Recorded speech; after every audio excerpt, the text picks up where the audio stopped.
Hi, welcome to the Hurricane Utah Adult Religion class, sponsored by the Hurricane Utah North Stake of the Church of Jesus Christ of Latter-day Saints. I'm Mike Parker, and since 2008, it's been my privilege to be the instructor for this class.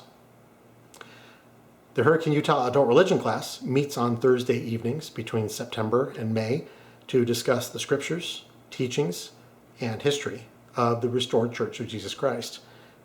If you live in or are visiting the Hurricane St. George area, I'd love to have you join us. Time and location are available on the class website. There's a link to that in the show notes just below this video. Also on the class website, you can download my notes, which includes footnotes documenting my sources, this PowerPoint presentation, and handouts that I distribute in class. Please note that this YouTube channel and the class website are not official sites of the Church of Jesus Christ of Latter-day Saints, the Hurricane Utah North Stake, or any other church unit or department. I alone am responsible for the content on these sites. What you're about to see is a recording of my notes for one of the lessons. If you enjoy this video, please click the like button and share it with a friend. And please feel free to subscribe if you'd like to be notified when new content is posted to this channel. My friends, the gospel of Jesus Christ is true. Joseph Smith was a prophet of God, and the authority and keys that he held are now vested in the First Presidency and Quorum of the 12 Apostles of the Church of Jesus Christ of Latter-day Saints. And most importantly, Jesus Christ is the Son of God and the Savior of the world. I hope you enjoy this lesson. In this lesson, we'll be introducing Sidney Rigdon and discussing the doctrine of Zion and the commandment given to the saints to gather to Zion. We'll also talk about the office of church historian. We'll be covering Doctrine and Covenants sections 35 to 40 and section 47. In the last lesson, we discussed the Lamanite mission, in which Oliver Cowdery, Parley P. Pratt, and other men were called in October 1830 to travel from western New York to Indian Territory west of Missouri to preach the restored gospel to American Indians. On their way to Missouri, they stopped in northeastern Ohio, where Parley Pratt shared the Book of Mormon and the restored gospel with his former pastor, Sidney Rigdon. Rigdon believed and was baptized by Oliver Cowdery in early November 1830. Since Sidney Rigdon played a significant role in church history and the Doctrine and Covenants, let's review his life up to this point. Rigdon was born on 19th February 1793 in St. Clair Township, Allegheny County, Pennsylvania, about 8 miles or 13 kilometers south of Pittsburgh. He married Phoebe Brooks in 1820, and they became the parents of 11 children. Sidney was a tanner, a farmer, and a minister. He was a powerful and persuasive orator. In 1821, he became a popular Baptist preacher in Pittsburgh. In 1821, Sidney associated himself with Alexander Campbell's Reformed Baptist movement, which later took the name Disciples of Christ, also called Campbellites by outsiders. Alexander Campbell was a Christian primitivist who rejected all existing churches and their creeds. He believed that the true Church of Christ no longer existed, and restoring apostolic Christianity would usher in the millennium. In 1826, Sidney Rigdon moved to Northeast Ohio to become pastor of a Baptist church that was more accepting of Campbell's views. By 1830, however, he found himself disagreeing with Campbell on a number of key issues. It was at this point that Parley Pratt and the other Mormon missionaries arrived in Ohio, and Pratt called on Rigdon, who was his former pastor. Rigdon read the Book of Mormon, believed it to be true, and was converted to the new faith preached by the missionaries. He and his wife were baptized in early November 1830. Rigdon proceeded to take the restored gospel to members of his Ohio congregations. By the end of 1830, there were 300 Mormons in Ohio, almost 3 times as many as in New York, where the church had been founded 7 months earlier. Sidney Rigdon would become one of the most prominent figures in the early years of the restored church. He served as a counselor to Joseph Smith in the First Presidency, acted as Joseph's scribe in the new translation of the Bible, participated in several important revelations, including Section 76, the vision of the 3 degrees of glory, and organized and taught the School of the Prophets in Kirtland. After he was baptized, Sidney Rigdon felt compelled to meet Joseph Smith. He took Edward Partridge with him and traveled to Fayette, New York, arriving in early December 1830. They stayed with the prophet for 2 months. Soon after they arrived, Joseph received 2 revelations, one directed to Sidney Rigdon and one to Edward Partridge. These revelations are now canonized as sections 35 and 36 of the Doctrine and Covenants. In the revelation to Sidney, the Lord compared him to John the Baptist, in that he had prepared the way before the Lord by baptizing, but did not give the gift of the Holy Ghost. Sidney was also told of a greater work prepared for him. He was commanded to act as Joseph's scribe in receiving the scriptures. This was a reference to Joseph's new translation of the Bible, something we'll discuss in a future lesson. Since we're discussing the first meeting between Sidney Rigdon and Joseph Smith, this is an appropriate time to review and debunk one of the oldest claims about how the Book of Mormon was produced. Sidney Rigdon was one of the few members of the early church who had any formal religious training. He was a skilled writer and speaker, which was unique in a church that was comprised mostly of lay people who had no professional ministerial experience. Since 1830, critics of the Book of Mormon who reject its divine origin have had to find some way to explain its complexity, congruity, and profound theological messages. Joseph Smith was, of course, too unskilled and uneducated to have written it himself. Because of Sidney Rigdon's extensive knowledge in religious subjects, some critics have claimed that he was the author of the Book of Mormon. The hypothesis goes like this. A Congregationalist minister named Solomon Spaulding lived the last years of his life in Northeast Ohio and Southwest Pennsylvania. Shortly before he died, he wrote a work of fiction titled Manuscript Story. In 1833, Dr. Philastus Hurlbut, doctor was his first name, he wasn't a doctor, medical or otherwise, was excommunicated from the church for immorality. Full of bitterness against the restored church, he then traveled throughout 4 states collecting sworn statements from people who were hostile to Joseph Smith. These affidavits included sworn statements from Solomon Spaulding's family and acquaintances, asserting that the narrative of the Book of Mormon was identical to the one in Solomon Spaulding's manuscript, including, purportedly, the idea that American Indians are the descendants of Israelites who sailed from Jerusalem, that the founding Israelites were named Nephi and Lehi, that the descendants of these men separated into 2 nations called Nephites and Lamanites, and that wars between the 2 groups resulted in many deaths. The affidavits also claimed that nearly every sentence of Spaulding's work began with, "and it came to pass," or "now it came to pass," just like the Book of Mormon. Hurlbut gave the affidavits he had collected to newspaper publisher Eber D. Howe, who published them in 1834 in a book titled Mormonism Unveiled. This has the dubious distinction of being the first anti-Mormon book. Hurlbut also told Howe about the Spaulding manuscript. Eber Howe proclaimed the Book of Mormon's connection to Solomon Spaulding's manuscript right on the title page of Mormonism Unveiled.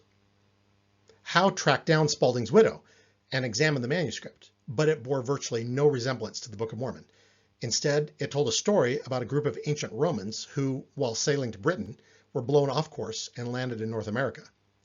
This didn't deter Howe. He instead claimed in his book that there was a second Spaulding manuscript that had been lost, and that manuscript was the source of the Book of Mormon. He asserted that this purported missing manuscript had fallen into the hands of Sidney Rigdon, and Rigdon gave it to Joseph Smith, who used it to produce the Book of Mormon. Howe concluded his book by asserting, quote, "We therefore must hold out Sidney Rigdon to the world as being the original author and proprietor of the whole Mormon conspiracy until further light is elicited upon the lost writings of Solomon Spaulding." Unquote. Eber Howe didn't bother to explain how Sidney Rigdon supposedly came to know Joseph Smith and passed the manuscript to him without anyone noticing. Filling in those inconvenient gaps in Howe's hypothesis was left to another man, Pomeroy Tucker. Tucker was born and raised in Palmyra, New York, and claimed to be, quote, well acquainted with Joe Smith, the first Mormon prophet, and with his father and all the Smith family, unquote. In his 1867 book, Origin, Rise, and Progress of Mormonism, he expanded on Howe's allegations of a conspiracy by claiming that there was a mysterious stranger who learned about Joseph Smith's treasure-seeking activities and began secretly visiting him in the summer of 1827. In Chapter 7 of his book, Tucker triumphantly revealed the mysterious stranger to be Sidney Rigdon, who was the literary genius behind the screen. There are two significant problems with the Spalding-Rigdon hypothesis. The first is that there's no evidence whatsoever that Sidney Rigdon knew about Joseph Smith before Parley P. Pratt and his companions came to Kirtland, Ohio in late October 1830. Nor is there any evidence that Rigdon had met Joseph Smith prior to his trip to Fayette, New York in December 1830. Not a single eyewitness corroborated Pomeroy Tucker's claim that Rigdon had traveled numerous times from his home in Mentor, Ohio to Palmyra, New York, a distance of over 250 miles or 400 kilometers, to give portions of the Spalding manuscript to Joseph Smith. All the evidence indicates that Pratt and the other missionaries introduced Mormonism and the Book of Mormon to Sidney Rigdon in the fall of 1830, 7 months after it was published. The other problem is that a second Spalding manuscript that was the purported source of the Book of Mormon has never been demonstrated to exist. Howe invented this manuscript out of thin air when the one he obtained from Spalding's widow turned out to have a completely unrelated story about ancient Roman soldiers. Despite these two significant impediments, Eber Howe and Pomeroy Tucker's Spalding-Rigdon hypothesis was the standard non-Mormon explanation for the origins of the Book of Mormon, and it remained so for 50 years after Eber Howe published Mormonism Unveiled. In 1884, a copy of Spalding's lost manuscript was discovered. It was published by the Church of Jesus Christ of Latter-day Saints in 1886, and it's been republished as recently as 1996 by Brigham Young University. It bears no similarity to the Book of Mormon whatsoever. None of the Book of Mormon's proper names appear in the manuscript. There are no uses of "it came to pass," and Spalding's story about a group of seafaring Romans who were blown off course and landed in northeastern America is nothing like the Book of Mormon's account of Israelites from Jerusalem who were led by God to a promised land. Although the discovery of the manuscript all but demolished the Spalding-Rigdon hypothesis of the origin of the Book of Mormon, this claim still has a few die-hard advocates who believe Eber Howe's assertion that there is an as yet undiscovered third Spalding manuscript that is the real source of the Book of Mormon.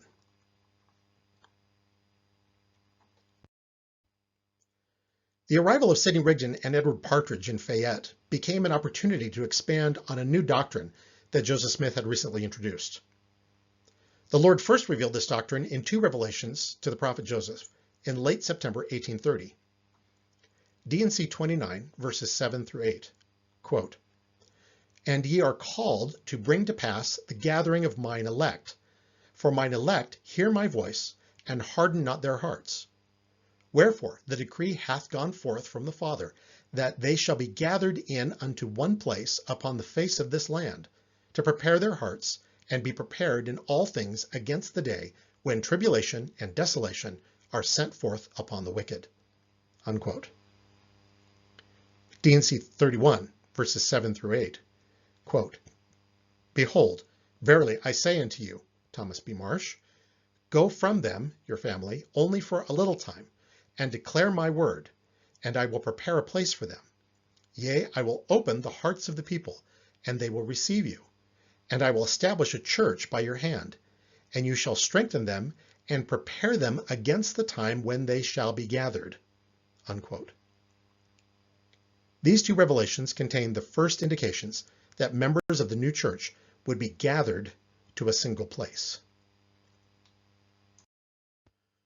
With hundreds of new converts in Ohio and rising persecution against the branches of the church in New York, in late December 1830, the Lord called the saints in New York to gather with the saints in Ohio. D&C 37, verses 1 and 3, quote, Behold, I say unto you, that it is not expedient in me that ye should translate any more until ye shall go to the Ohio, and this because of the enemy, and for your sakes. And again, a commandment I give unto the church, that it is expedient in me that they should assemble together at the Ohio, against the time that my servant Oliver Cowdery shall return unto them. Unquote. The commandment in verse 1 to cease translating refers to Joseph and Sidney's work on the new translation of the Bible. The phrase against the time in verse 3 means in preparation for the time. The Lord commanded the saints to assemble together at the Ohio in preparation for the time that Oliver Cowdery would return from the Lamanite mission in Missouri. The Third Conference of the Church was held on Sunday, 2nd January 1831, at Peter Whitmer's home in Fayette.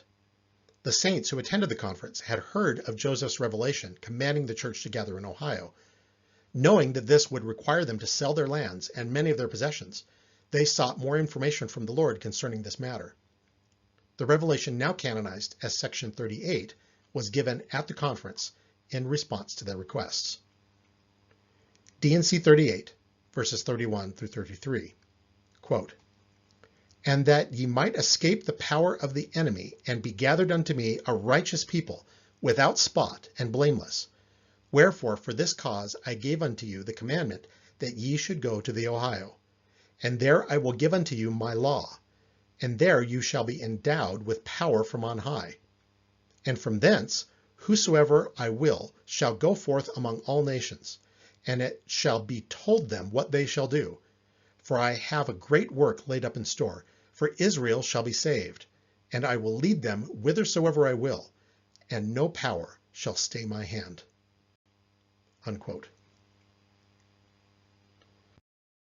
The Lord commanded members of the church to gather in Ohio for 5 reasons. First, to escape their enemies, referring specifically to the rising persecution in New York. Second, to create a righteous people. Third, to receive the law of the Lord. The law of the Lord was revealed at Kirtland, Ohio on the 9th of February, 1831, and is now canonized as Section 42. We'll discuss this revelation in our next lesson. Fourth, to be endowed with power from on high. This would take place through the ordinances of the Kirtland Temple. Fifth, having been endowed, to go forth as missionaries to the nations of the world. Joseph's next revelation, received 3 days later on the 5th of January, 1831, repeated the promise of an endowment to be followed by taking the gospel to other nations. Quote, "And inasmuch as my people shall assemble themselves at the Ohio, I have kept in store a blessing such as is not known among the children of men, and it shall be poured forth upon their heads, and from thence men shall go forth into all nations." Unquote. The doctrine of Zion that we've mentioned in earlier lessons is closely connected to the doctrine of the gathering. Zion is a place of safety to which the saints may gather for protection and where they can be taught God's law. For Latter-day Saints, the gathering of Israel involves bringing together covenant people to designated places where they can enjoy the blessings of temples. In Nauvoo, Wilford Woodruff recorded that Joseph Smith taught, quote, "Joseph then asked what the object of gathering the Jews together or the people of God in any age of the world.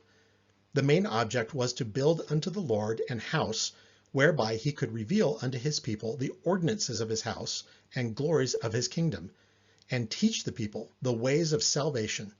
For there are certain ordinances and principles that, when they are taught and practiced, must be done in a place or house built for that purpose. This was purposed in the mind of God before the world was, and it was for this purpose that God designed to gather together the Jews oft, but they would not. It is for the same purpose that God gathers together the people in the last days, to build unto the Lord an house, to prepare them for the ordinances and endowments, washings and anointings, etc." Unquote. The Kirtland area in northeastern Ohio was the first gathering place designated by the Lord in the latter days, but he declared that it would be a gathering place only for a little season. Jackson County, Missouri would be revealed as Zion, the land appointed and consecrated for the gathering of the saints. In the 19th century, the gathering place for the saints moved from Ohio to Missouri to Nauvoo and finally to Utah. Church leaders encouraged converts from Europe and other places in the world to come to America and join the community of God's covenant people.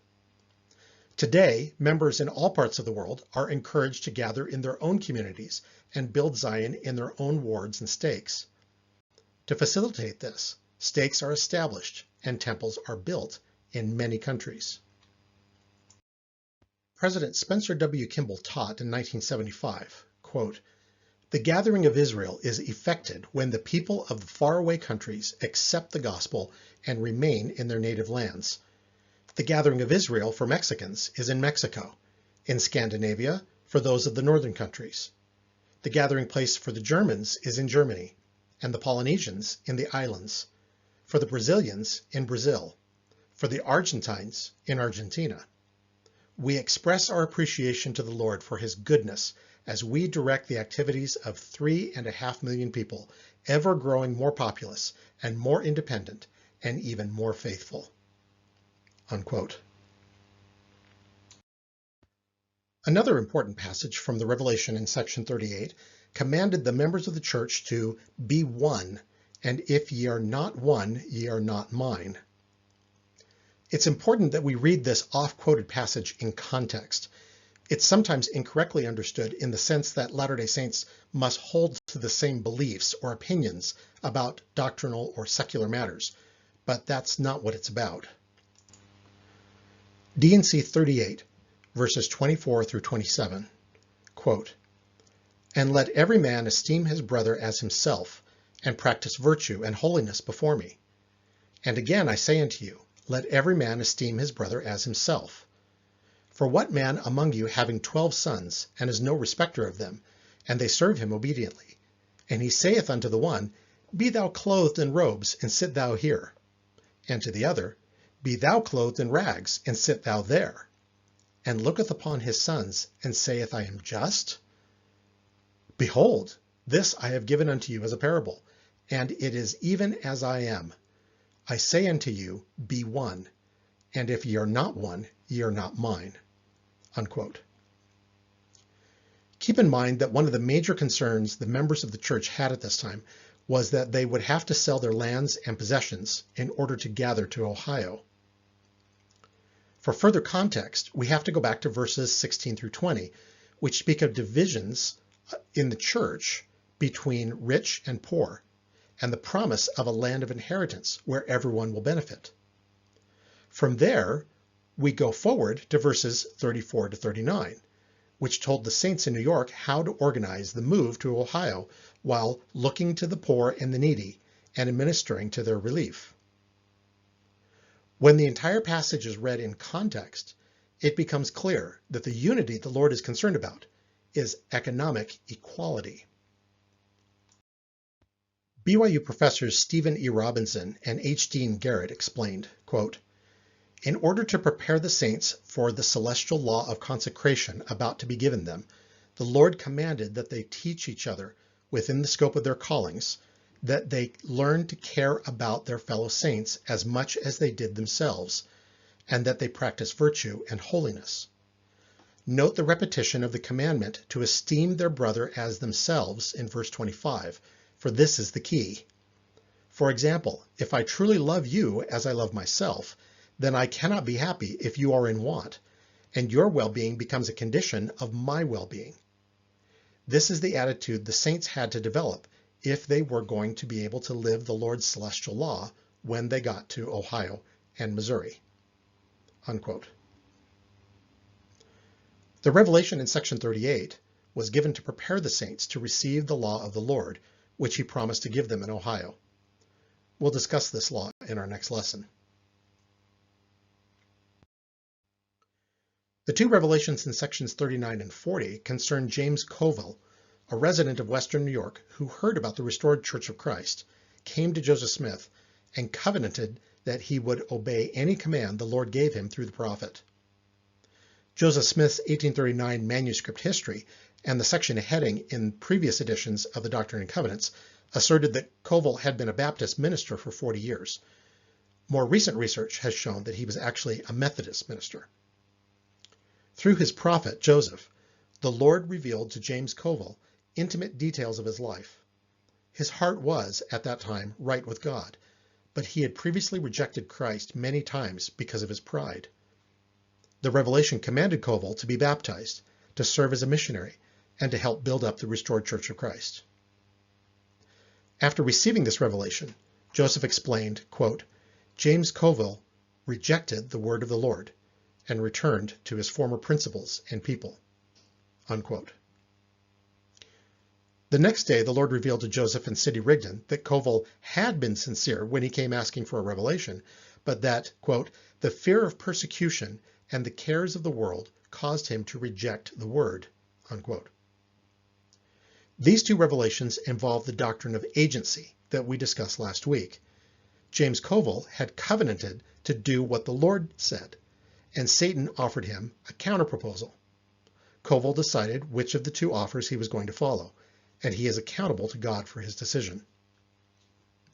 Sections 39 and 40 were the final revelations received in New York before Joseph Smith moved west to Ohio. To conclude this lesson, let's fast forward 2 months and discuss the office of church historian. D&C 47, verses 1 through 3. Quote, Behold, it is expedient in me that my servant John should write and keep a regular history, and assist you, my servant Joseph, in transcribing all things which shall be given you, until he is called to further duties. Again, verily I say unto you, that he can also lift up his voice in meetings, whenever it shall be expedient. And again I say unto you, that it shall be appointed unto him to keep the church record and history continually. For Oliver Cowdery I have appointed to another office. Unquote. The individual referred to in verse 1 was John Whitmer, son of Peter Whitmer Sr., older brother of David Whitmer, and one of the 8 witnesses of the Book of Mormon.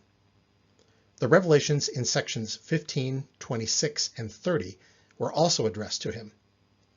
In the revelation now canonized as section 47, John was called to the office of church historian. John served faithfully in the historian's office until July 1834, and he continued to keep a history of the church for 4 more years after that.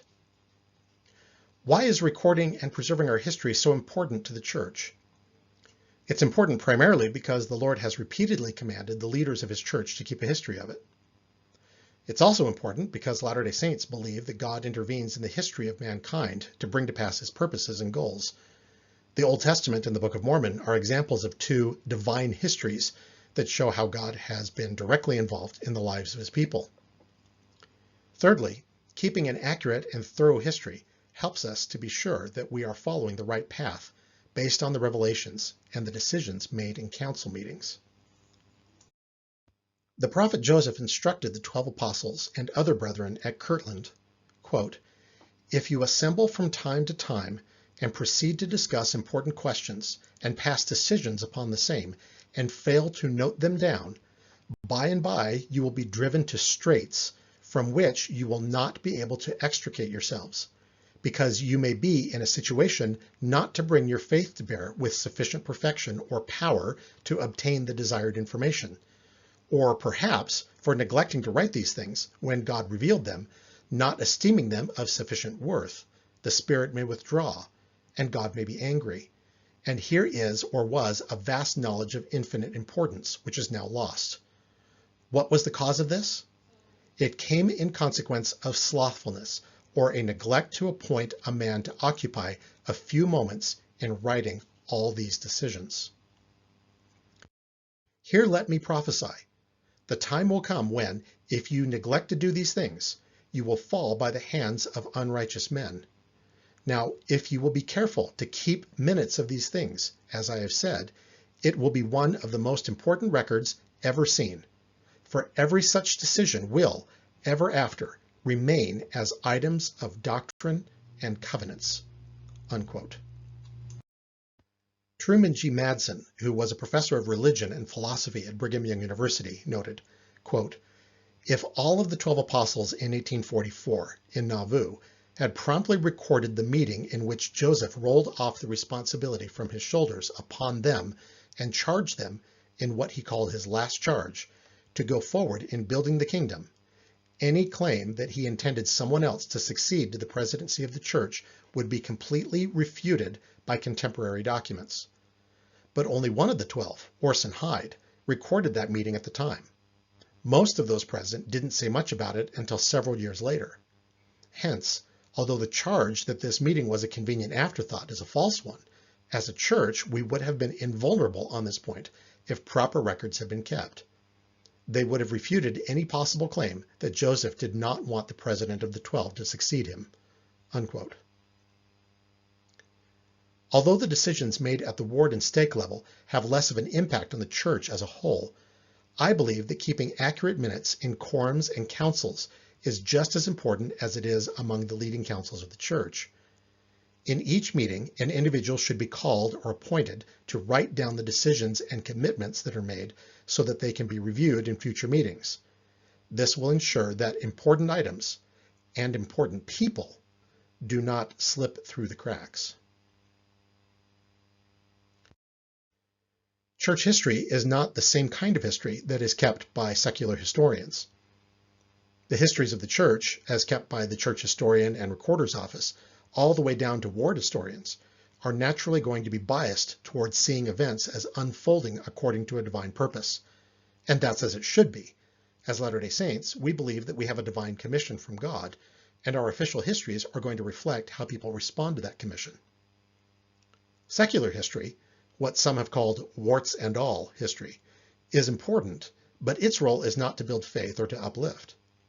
While I believe it's vital that we know that side of our history and be aware of the failings and mistakes of historical individuals, we must also temper that with a perspective of faith and the realization that God is at the helm, even if the people he chooses to carry out his directives have done so imperfectly. This holistic approach to Latter-day Saint history, one that is accurate and honest, and also recognizes the divine hand of God, best serves the spiritual and intellectual needs of members of the church and shows respect to our forebears who struggled to build the kingdom of God despite their imperfections. That concludes this lesson. If you enjoyed it, please click the thumbs up button and leave a comment below. Please subscribe if you'd like to be notified when new lessons are posted to this channel, and visit www.huarc.org to download these notes and this slideshow. In our next lesson, we'll discuss the office of bishop, the law of the Lord revealed in Kirtland, and the law of consecration. The reading is sections 41 and 42, 44, 48, 51, 70, 72, and 79. See you next week.